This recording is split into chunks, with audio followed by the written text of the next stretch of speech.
चालू आहे भाजपची गुंडागिरी।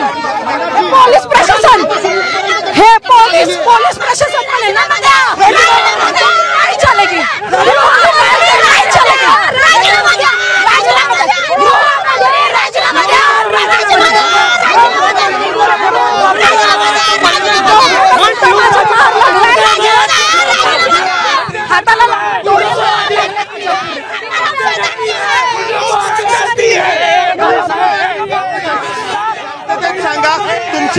तुमच्या डोक्याला या ठिकाणी रक्त दिसतंय, तुमच्या डोक्याला नक्की काय घडलंय? काय झालं, आम्ही सगळे पोलीस प्रोटेक्शन मध्ये होतो। ह्या भाजपच्या लोकांनी आमच्यावर भरपूर दगडफेक केली, आम्हाला ढकलून महिलांना अक्षरशः बाजूला काढला, अंडी मारली, शाई फेकली, डोक्यावर माझ्या दगड मारला। आमच्या बाकीच्या ह्या महिला असतील ही गुंडागिरी आहे, ही लोकशाही नाही। पण तिथे पोलीस होते ना, पोलिसांचा काय करत होते? पोलीस काय करत होते? पोलीस अधिकारी सुद्धा भाजपला मॅनेज झाले। सत्ताधाऱ्यांचे पोलीस कोणी मदतीला आमच्या महिलेला आम्ही गाड्यांच्या पुढे थांबलोय।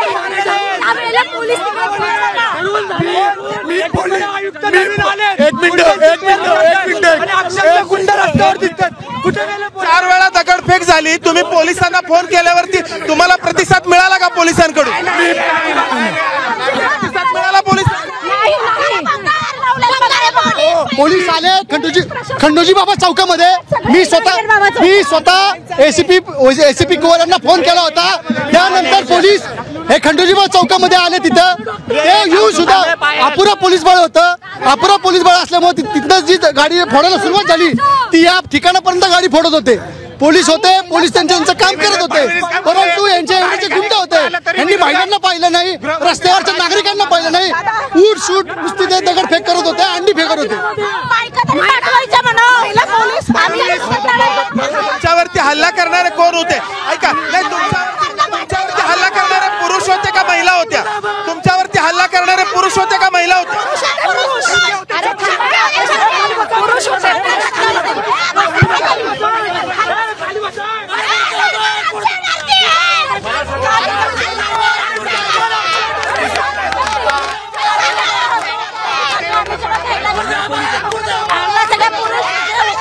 या ठिकाणी निखिल वागळे यांच्या वाहनांच्या ताफ्याला सुरक्षा पुरवण्याचा प्रयत्न करणारे जे महाविकास आघाडीचे कार्यकर्ते आणि कार्यकर्त्या होत्या त्यांना देखील मारहाण करण्यात आल्याचा आरोप होतोय। त्यांच्या अंगावरती देखील शाईफेक करण्यात आलेली आहे आणि अनेक जण जखमी देखील झालेले आहेत। कॅमेरामन विजय राऊत, समंदार गोंजारी, एबीपी माझा, पुणे। निघाले तेव्हा पोलिसांच्या वाहनांचा ताफा त्यांच्या सोबत होता, मात्र तरी देखील तब्बल 4 वेळा त्यांच्या या गाडीवरती दगडफेक करण्यात आली आणि ही गाडी आपण जर पाहिलं तर सर्व बाजूंनी फोडण्यात आली आहे। निखिल वागळे यांच्यावरती दगडफेक, शाईफेक, अंडीफेक जे काही आहे ते करण्यात आलं। या गाडीच्या आतल्या सीटवरती देखील आपल्याला या काचा पडल्याचं पाहायला मिळतंय आणि हे सगळं अर्थातच पोलिसांच्या बंदोबस्तामध्ये होत होतं आणि अखेर निखिल वागळे या कार्यक्रमाला पोहोचले। मात्र ही गाडी पाहिल्यानंतर आपल्याला कल्पना यायला हरकत नाही की नक्की या ठिकाणी काय प्रकार घडलाय। निर्भय बनो या कार्यक्रमाचं पुण्यात आयोजन करण्यात आलं होतं आणि या कार्यक्रमाच्या दरम्यान निखिल वागळे यांच्या या गाडीवरती दगडफेक करण्यात आली। खरं तर निखिल वागळे यांच्यावरती आधीच पोलिसांनी गुन्हा दाखल केला। या कार्यक्रमाला परवानगी देताना सशर्त अशी परवानगी दिली।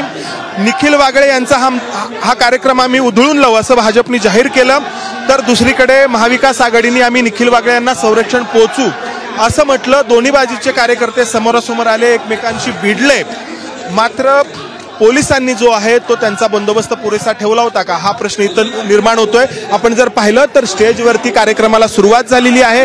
कार्यक्रमाला निखिल वागळे उपस्थित आहेत, त्यांच्या चेहऱ्यावरती आपल्याला शाई पडल्याचं पाहायला मिळतंय आणि इतर वक्ते देखील आहेत आणि आपण आता जसं दाखवलं तशी त्यांच्या या गाडीची अवस्था, या ठिकाणी आपण जर या गाडीची अवस्था पाहिली तर आपल्याला कल्पना येते की किती मोठ्या प्रमाणामध्ये या गाडीवरती दगडफेक झाली आहे आणि हा सगळा जो प्रकार आहे तो अर्थातच पोलिसांच्या बंदोबस्तात घडलाय, हे महत्त्वाचं आहे। कॅमेरामन विजय राऊत सह मंदार गोंजारी, एबीपी माझा, पुणे.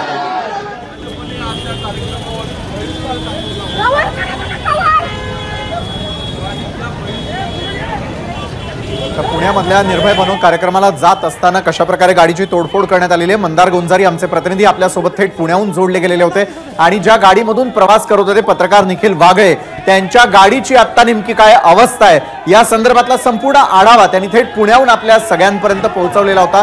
पुण्यामध्ये पत्रकार निखिल वागळे निर्भय बनो कार्यक्रमाला जात असताना ज्या गाडीतून चाललेले होते त्या गाडीच्या काचा फोडण्यात आलेल्या आहेत, त्यावरती अंडी फेकण्यात आलेली आहे, शाईफेक देखील करण्यात आलेली आहे. तर दुसऱ्या बाजूने सातत्यानं कार्यकर्ते त्या ठिकाणी त्यावरती हल्ला करत असल्याचं देखील पुण्यातल्या रस्त्यांवरचं चित्र पाहायला मिळालेलं होतं.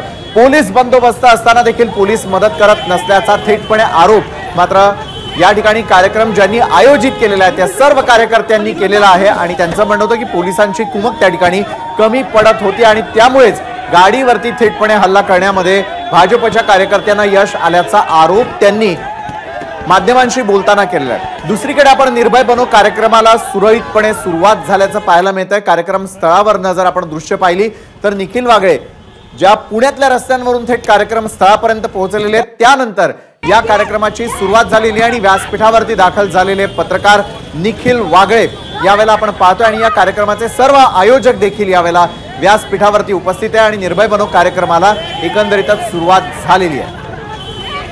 मात्र याला किनार आहे ती म्हणजे पत्रकार निखिल वागळे यांनी 2 दिवसांपूर्वी केलेला ट्विट, त्याला भाजपच्या कार्यकर्त्यांनी आक्षेप घेतलेला होता आणि या ट्विटमध्ये पंतप्रधान नरेंद्र मोदी यांचा देखील उल्लेख झाल्याचं पाहायला मिळालेलं होतं आणि याच गोष्टीवरून त्यांचा या कार्यक्रमा स्थळावरती पत्रकार निखिल वागळेंना येऊ न देण्याचा चंग त्यांनी बांधलेला होता आणि त्याच अनुषंगाने आज विरोध केल्याचं पुन्हा एकदा कार्यकर्त्यांनी सांगितलं. खरं तर संध्याकाळची वेळ पुण्यातल्या रस्त्यांवरती नेहमी गर्दी पाहायला मिळत असते. मंदार गोंजारी आपले प्रतिनिधी यावेळेला आपल्यासोबत जोडले गेलेले आहेत आणि संपूर्ण घटनेचा घटनाक्रम आपण त्यांच्याकडून जाणून घेणार आहोत. मंदार, खरं तर पुण्यातल्या रस्त्यांवरती नेहमीच वाहतुकीची कोंडी होत असते संध्याकाळच्या वेळेला, मात्र पुण्यातल्या रस्त्यांवरचं आजचं चित्र पुणेकरांसाठी वेगळं होतं. संपूर्ण घटनाक्रम नेमका संध्याकाळचा काय घडला सविस्तर सांगाल मंदार?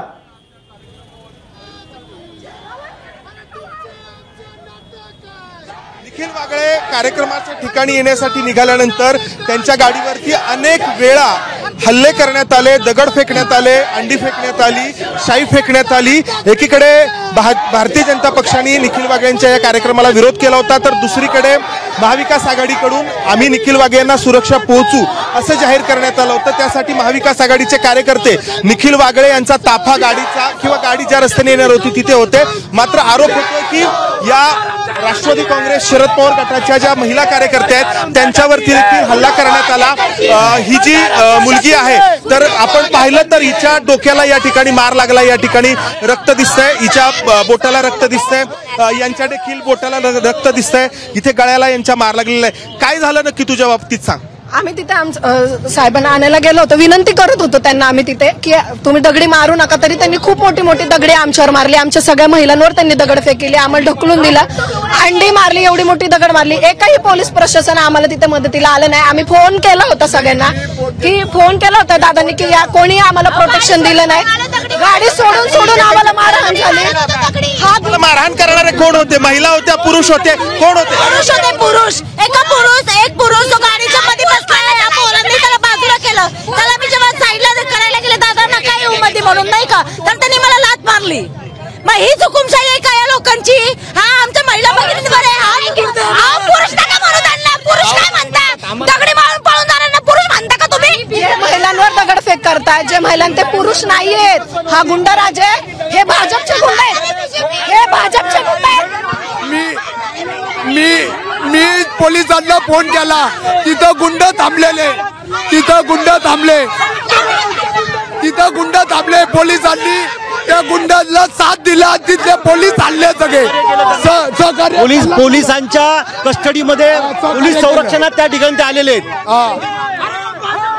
अत्यंत घाणेरडापणा. पोलीस आयुक्तांनी याची दखल घेतली पाहिजे. पोलीस आयुक्त गुन्हेगारांना बोलवतात, या गुन्हेगारांना कधी बोलवणार? या देशात संविधान आणि लोकशाही आहे का नाहीये हा प्रश्न आज उपस्थित झालाय। आणि एवढे जर हिजडे असतील की महिलांवर वार करतात, इथं मिशवले थांबले होते ना, तर इथं यायचं होतं। पोलीस प्रशासन करतंय काय? आज आमच्या माता भगिनींना अशा पद्धतीने मारहाण होते। दिल्लीमध्ये कुस्तीवरती खेळणाऱ्या महिलांना सुद्धा मारहाण होते। हे चाललंय काय या जगामध्ये? ताई तुमच्या बाबतीत काय घडलं? तुमच्या पोटाला रक्त दिसतंय, काय घडलं? आम्ही पोलीस प्रशासनाला विनंती करत होतो की तुम्ही बाहेर या। पोलीस प्रशासन आलेले नाही आणि एवढे मोठे दगड मारण्यात आले की विचार करायचा नाही। एवढी खूप मोठी दगड आणि अंडी फेकण्यात आली आणि आम्ही बघितलं, मी गाडी चालवताना माझ्या अंडी फेकत होते आणि कपडे फाडले, आमचे कपडे फाडले। महिला बी दिसले नाही त्यांना, कपडे फाडू वाढत होते आणि आजी दादा गटातले लोक होते सगळेजण। जोपर्यंत पोलिसांवरती गुन्हा दाखल होत नाही तोपर्यंत इथून उठत नाही। काय कोणाला करायचं असेल तर करून घ्या। भाजपचेच कार्यकर्ते नव्हते तर राष्ट्रवादी अजितदादा गटाचे कार्यकर्ते, पुरुष कार्यकर्ते देखील होते। कार्यकर्ते मी म्हणणार नाही, यांनी बांगड्या गुंड प्रवृत्तीचे लोक। या ठिकाणी पाहिलं, या राष्ट्रसेवा दलाच्या साने गुरुजी स्मारकामध्ये हा कार्यक्रम होतोय। संध्याकाळपासून हा सगळा गोंधळ सुरू आहे। इथे पोलिसांचा मोठा बंदोबस्त देखील आहे, मात्र तरी देखील वाहनावरती तोडफोड करण्यात आली, वाहनांची तोडफोड करण्यात आली किंवा जे कार्यकर्ते त्यांना संरक्षण देण्यासाठी गेले होते त्यांच्यावरती देखील दगडफेक करण्यात आली असा आरोप होतोय। त्यामुळे प्रश्न असा आहे की इतक्या मोठ्या संख्येने असलेले हे पोलीस करतायत काय असा प्रश्न विरोधकांकडून विचारण्यात येतोय। कारण या ठिकाणी आपण जर पाहिलं तर पोलिसांची संख्या दिसते मोठी, मात्र इतक्या मोठ्या संख्येने असलेले पोलीस करतायत काय असा प्रश्न विरोधकांकडून विचारण्यात येतोय। आपण जर पाहिलं तर या ठिकाणी महाविकास आघाडीच्या ज्या महिला कार्यकर्त्या आहेत त्यांना मारहाण झाल्याचा, दगडफेक झाल्याचा आरोप होतोय। काही जणांच्या हाताला रक्त आहे, काही जणांच्या डोक्याला देखील मार लागल्याचं दिसतंय आणि त्यामुळे जोपर्यंत दगडफेक करणाऱ्यांवरती कारवाई होत नाही तोपर्यंत हे आंदोलन असंच सुरू ठेवण्याचा या ठिकाणी इशारा देण्यात आला। एकीकडे आतमध्ये कार्यक्रम सुरू आहे, दुसरीकडे बाहेर आंदोलन सुरू आहे। जोपर्यंत गुन्हा दाखल होत नाही तोपर्यंत आम्ही इथून हलणार नाही। आमच्या माता भगिनींवरती एवढ्या भ्याड पद्धतीने घाणेरडा हल्ला झालाय। यांच्या जेंट्स लोकांनी हे काय लागले तुमच्या हाताला? काय लागले? काय लागले? मला दगड लागला, एवढी मोठी वीट होती ती माझ्या हातावर लागलेली होती।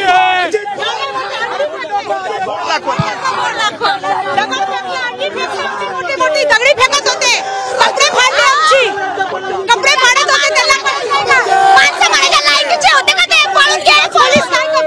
पोलीस प्रशासनाला आम्ही विनंती करत होतो तरी पोलीस प्रशासन तिथं आले नाही, गाडीत ते खाली उतरले नाही, समोर आलेच नाही। पोलीस काय करतात? देवेंद्र फडणवीस राज्यामध्ये जर पाहिलं तर या ठिकाणी तुम्ही नक्की कुठे होतात? काय नक्की घडलं? कोण होतं? आम्ही तर शास्त्री नोंदलो होतो, आम्ही एकत्र सगळे होतो। मला लाच मारण्यात आली, या महिलांवर अंडी फेकण्यात आली, यांना मारण्यात आलं, दगडी फेकण्यात आली। या ताईंना मोठाला लागलाय, एवढा मोठा दगड लागलाय। एकही पोलिसांनी आम्हाला मदत नाही केली, उलट माझ्यावरच एक पोलीस दादा ते उलट चिडले, थांबवतात की तुम्ही मध्ये येऊ नका। म्हणजे आम्ही चांगले काम करताना आम्हाला अडवतात पोलीस। ताई तुझी अच्छा, आपण जर बघितलं या ठिकाणी जे महाविकास आघाडीचे कार्यकर्ते आहेत ते या ठिकाणी आहेत। तू होतास त्या ठिकाणी, अक्षरशः आहे ना, हे पोलीस आयुक्त जे नवीन आलेत यांनी गुंड पहिले आणले, नंतर यांनी जाईना विरोधक पक्षांवर सोडले। यात असं आम्हाला कळून आलं, कारण की आम्ही संरक्षण करत होतो गाडींचं। कारण की जर फडणवीस खरंच लोकशाही मानत असेल ना तर उद्या राजीनामा देतील, कारण की महिलांना मारलेले या लोकशाही जिवंत राहिली पाहिजे। डॉक्टर बाबासाहेब आंबेडकर यांचं जिवंत राहिलं पाहिजे, म्हणजे लोकशाहीच्या माप। पोलीस भारतीय जनता पक्षाच्या गुंडांनी पोलिसांना सोबत घेऊन महिलांवर आणि निखिल वागलेंसारख्या ज्येष्ठ पत्रकारावर हल्ला केलाय। देवेंद्र फडणवीस यांच्या इशाऱ्यावर देवेंद्र फडणवीस, अजित पवार, एकनाथ शिंदे मनाची नाही तर जनाची लाज बाळगा आणि या महाराष्ट्रामध्ये महिलांवर होणाऱ्या अत्याचाराला वाचा फोडा। तुमच्यावर उद्या ही वेळ आल्याशिवाय राहणार नाही। काँग्रेस, शिवसेना आणि शरद पवार साहेब गटाचे कार्यकर्ते आमच्यावर देवेंद्र फडणवीसनी उगारलेला हात आम्ही विसरणार नाही, आम्ही याचं उत्तर देऊ। देवेंद्र फडणवीस प्रोटेक्शन दिलं तर त्यांना पोलीस प्रोटेक्शनच नव्हतं. एक गाडी होती, एक गाडी काय प्रोटेक्शन करणार. 1-2 पोलीस फक्त, एसीपी साहेब एकच, ते सय्यद साहेब ते एकच होते फक्त प्रोटेक्शनला, बाकी कुणी नव्हतं. देवेंद्र फडणवीस काय बोलले, गाडी खाली कुत्रा आलं तरी हे माझा राजीनामा मागतील. आता महिलांवरती एवढं मारलंय, तुम्ही स्वतः सोशल मीडियावरती बघताय, तुमच्या समोर त्यांना रक्त आलंय. आता देवेंद्र फडणवीस राजीनामा देणार का? देणार का नाही, द्यायलाच पाहिजे. या ठिकाणी तुम्ही आज एबीपी माझा तुझ्या बाबतीत काय घडलं? मी ऍक्च्युली फक्त गाडीला आम्ही रस्ता करून देत होतो, निखिल वागळेंच्या गाडीला रस्ता करून देत होतो. तेही हे पोलीस प्रशासनाचं काम होतं, पण पोलीस प्रशासन तिथे उपस्थित नसल्यामुळे आम्ही त्यांना रस्ता करून देत होतो. आणि आमच्या समोर बीजेपीचे कार्यकर्ते, बीजेपीचे तसेच राष्ट्रवादीचे अजितदादा गटाचे कार्यकर्ते तिथे उपस्थित होते. त्यांनी पूर्णपणे महिला कार्यकर्ते वगैरे काही न बघता दगडफेक केली, अंडी फेकली, अंडी फेकलेली आहे, डोक्यात अंडी फेकली आहे. आमच्या महिला कार्यकर्त्यांवर मारहाण झालेली आहे. ते कार्यकर्ते म्हणत नाही, आम्ही हे पूर्णपणे गुंड प्रवृत्तीची लोक तिथे उपस्थित होती. गृहमंत्र्यांनी याच्यावर ताबडतोब ऍक्शन घेणं गरजेचं आहे, नाहीतर यापुढे आम्हाला मोठं पाऊल उचलावं लागेल. आपण पाहिलं कार्यक्रम होता निर्भय बनो, पत्रकार निखिल वागळे आणि इतर वक्त्यांचा. मात्र याला पूर्णपणे राजकीय वळण मिळालं. निखिल वागळे यांनी पंतप्रधान नरेंद्र मोदी आणि लालकृष्ण अडवाणी यांच्याबद्दल जे काही ट्विट केलं, त्यानंतर भारतीय जनता पक्षाने हा कार्यक्रम उधळून लावू असं सांगितलं. निखिल वागळे यांच्यावरती गुन्हा देखील दाखल झाला. मात्र पोलिसांनी या कार्यक्रमाला परवानगी दिली. संध्याकाळी 6 वाजता हा कार्यक्रम होणार होता. मात्र निखिल वागळे ज्या ठिकाणी थांबले होते तिथून त्यांना पोलिसांकडून सोडलं जात नव्हतं, एका अर्थाने स्थानबद्ध केलं जात होतं. कारण या ठिकाणी जिथे हा कार्यक्रम होणार आहे तिथे भारतीय जनता पक्षाच्या कार्यकर्त्यांकडून मोठ्या प्रमाणात आंदोलन केलं जात होतं. हे आंदोलन काही वेळानंतर जवळपास 1 ते सव्वा तासानंतर थांबलं. पोलिसांनी या कार्यकर्त्यांना बाजूला केलं आणि त्यानंतर निखिल वागळेंची गाडी या कार्यक्रमाच्या ठिकाणी येण्यासाठी निघाली. मात्र येत असताना रस्त्यामध्ये पुण्यातील डेक्कन भागामध्ये, त्यानंतर शास्त्री रोडवरती 4 वेळा या गाडीवरती हल्ले करण्यात आले आणि त्या ठिकाणी महाविकास आघाडीचे जे कार्यकर्ते निखिल वागळे यांच्या गाडीला संरक्षण देण्यासाठी होते त्यांच्यावरती देखील हल्ला झाल्याचा आरोप होतोय. ज्या महिला कार्यकर्त्या आहेत त्यांच्या कोणाच्या हाताला किंवा कोणाच्या डोक्याला रक्त असल्याचं पाहायला मिळतंय. नक्कीच ज्या प्रकारे मंदार संपूर्ण परिस्थिती तुम्ही अगदी यावेळेला आमच्यापर्यंत पोहोचव आणि ज्या वेळेला ही गाडी पुण्यातून निखिल वागळे यांना घेऊन जात असताना कार्यक्रम स्थळाकडे निघालेली असताना कशा प्रकारे भाजपच्या कार्यकर्त्यांनी त्या ठिकाणी घेरल्याचा आरोप महाविकास आघाडीच्या कार्यकर्त्यांनी केल्याचं आपल्याला पाहायला मिळतं. आणि त्यानंतर गाडीवरती एका मागोमाग एक हल्ला सुरू झाल्यानंतर सगळ्यात आधी या गाडीची मागची काच फोडण्यात आलेली आहे. मागच्याच सीटवरती मध्यभागी यावेळेला पत्रकार निखिल वागळे बसलेले होते. त्यांच्या बाजूला 2 कार्यकर्ते आणि पुढे गाडी चालवणारा आणि त्यांच्या बाजूला असलेली एक स्त्री कार्यकर्ता देखील आपल्या दृश्यांच्या माध्यमातून दिसते. जसा या गाडीवरती हल्ला सुरू करण्यात आलेला होता, पाठोपाठ महाविकास आघाडीचे कार्यकर्ते जे रस्त्यावरती या गाडीला जागा करून देण्याचा प्रयत्न करत होते, कार्यक्रम स्थळापर्यंत घेऊन जाण्यासाठी प्रयत्न सुरू होते. त्यावेळेला मात्र कशा प्रकारे यावरती हल्ला झालेला आहे हे आपण पाहतोय. तर दुसरीकडे निखिल वागळे यांनी आपल्या एक्स म्हणजेच ट्विटर हँडलवरती काय लिहिलं होतं ते आपण पाहूयात. त्यांनी केलेल्या याच ट्विटमुळे आज संपूर्ण प्रकार घडल्याचं देखील आता आपल्याला समोर पाहायला मिळत आहे. मात्र ज्यावेळेला अशा प्रकारचं ट्विट त्यांनी केलं त्यावेळेला भाजप कार्यकर्त्यांनी पत्रकार निखिल वागळे यांनी या कार्यक्रमासाठी येऊ नये, निर्भय कार्यक्रमाला आपला कुठलाही विरोध नसून पत्रकारांनी म्हणजेच पत्रकार निखिल वागळे यांनी केलेला जो ट्विट होता त्या संदर्भामध्ये त्यांनी थेटपणे आक्षेप घेतलेला होता.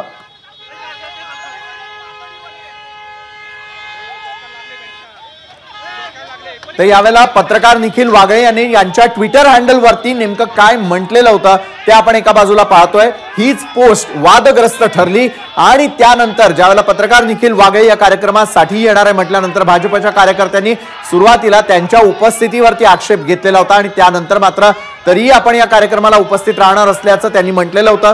ज्यावेळेला पुण्यामध्ये ते या कार्यक्रमासाठी दाखल झाले त्यावेळेला पुण्यातल्या एका घरामध्ये त्यांना थांबवण्यात आलेलं होतं आणि पोलीस बंदोबस्तामध्ये रोखून ठेवण्यात आलेलं होतं. मात्र तरी कार्यक्रम स्थळाकडे निघाल्यानंतर वाघेंच्या गाडीची तोडफोड करण्यात आलेली आहे. वाघेंविरोधामध्ये भाजपचे कार्यकर्ते आक्रमक झाले आणि पुण्यातल्या रस्त्यांवरती वाघेंविरोधात भाजप आक्रमक झाल्यानंतर या गाडीवरती शाईफेक करण्यात आलेली आहे आणि काचा देखील फोडण्यात आलेल्या आहेत. तर निखिल वागळेंची नेमकी ती पोस्ट कुठली ज्यामुळे हा संपूर्ण वाद निर्माण झालेला आहे ते आपण पाहतोय. मंदार गोंजारी आमचे प्रतिनिधी आता पुढील घटनाक्रम आपल्यापर्यंत पोहोचवतील. मंदार खरं तर एका बाजूला त्यांनी केलेली पोस्ट आणि पोस्ट नंतर निर्माण झालेला वाद आणि आज झालेली तोडफोड हे सगळं झालेलं असताना मात्र कार्यक्रम स्थळावरती कार्यक्रमाची सुरुवात झालेली आहे। महाविकास आघाडीच्या कार्यकर्त्यांनी थेटपणे पोलिसांवरती आणि भाजपच्या कार्यकर्त्यांवरती आरोप केलेला आहे। मात्र अगदी काही क्षणामध्ये भाजपचेही कार्यकर्ते त्या ठिकाणी दाखल होणार असल्याचं काही क्षणांपूर्वी सांगण्यात आलेलं होतं। या क्षणाचे काय अपडेट आहे? कार्यकर्ते पुन्हा एकमेकांना भिडण्याची शक्यता आहे का? कार्यक्रम स्थळावरती पोलीस बंदोबस्त वाढवलेला आहे का? मंदार,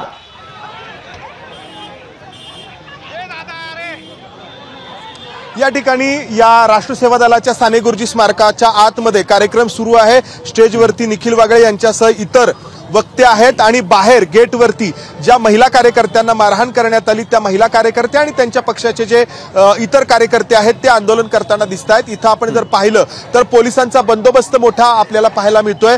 दुपारपासून हे सगळं सुरू आहे। खरं तर पोलिसांनी कार्यक्रमाला परवानगी दिली, ती सशर्त दिली, त्यानंतर पोलिसांची जबाबदारी होती या ठिकाणी कायदा आणि सुव्यवस्थेचा प्रश्न निर्माण होणार नाही याची खबरदारी घेणं। मात्र मोजके अपवाद वगळता वरिष्ठ पोलीस अधिकारी इथून गायब झाल्याचं पाहायला मिळतंय। पोलिसांची संख्या मोठी आहे, मात्र या पोलिसांचा उपयोग काय झाला हा या ठिकाणी प्रश्न आहे। कारण परिस्थिती जी चिघळायची होती ती चिघळली। या ठिकाणी आपण जर पाहिलं तर भारतीय जनता पक्षाच्या कार्यकर्त्यांना पोलिसांनी ताब्यात घेतलं, त्यांना इथून ते घेऊन गेले। मात्र निखिल वागळेंची गाडी या ठिकाणी येताना त्यांच्या गाडीवरती 3 ते 4 वेळा हल्ले करण्यात आले आणि आपण या दृश्यांमध्ये देखील पाहतो आहोत की या महिलांवरती हल्ले करण्यात आले। या ज्या महिला आहेत त्यांच्या बोटाला त्या ठिकाणी आपल्याला लागल्याचं पाहायला मिळतं आहे। तुम्ही त्या ठिकाणी निखिल वागळेंना कव्हर करण्यासाठी गेला होता। एबीपी माझा, उघडा डोळे बघा नीट।